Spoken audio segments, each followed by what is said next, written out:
was never going to win every single game. He was never going to win every single game. But I've got to be real. Brighton deconstructed, adopted, and illegally foster cared Chelsea. It was a beatdown. It was a beatdown.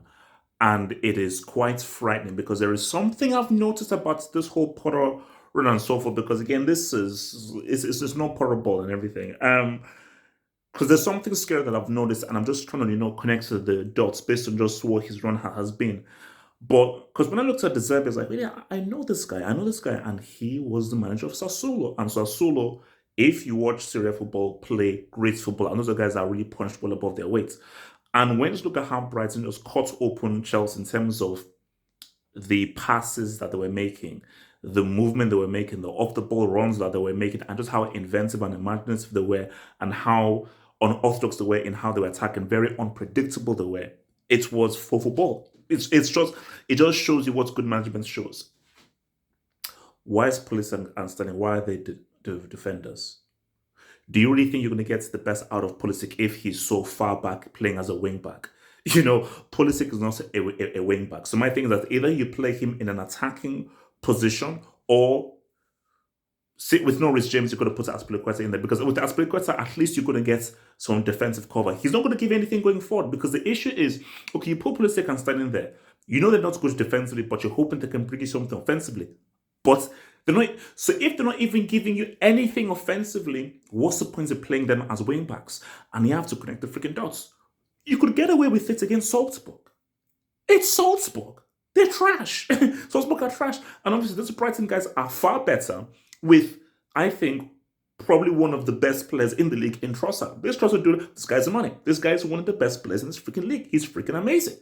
So for Chelsea, man, I just think that, because I'm seeing something very frightening here. Chelsea got outplayed by Man United. Who are the best teams that Chelsea have played, or the teams with the best managers? You'd say AC Milan. First game, they missed most of their players. Second game, Tomori, 10-man tax. So against Man United, one of the better teams with one of the better managers, Chelsea got outplayed. Brighton, this is your old team. But this is a very good manager with one of the best players in the league. You got shackled. You got shackled because it is like no Chelsea fan.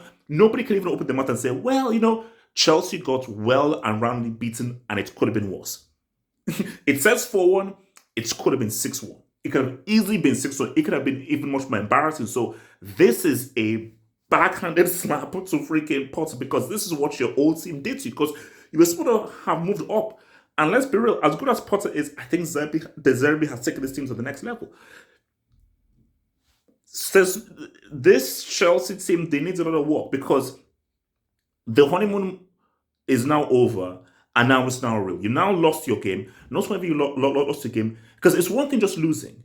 You got foster cared. This was an adoption. This was an illegal adoption. So you have to ask that, and the real question now come through. Where are the dribblers?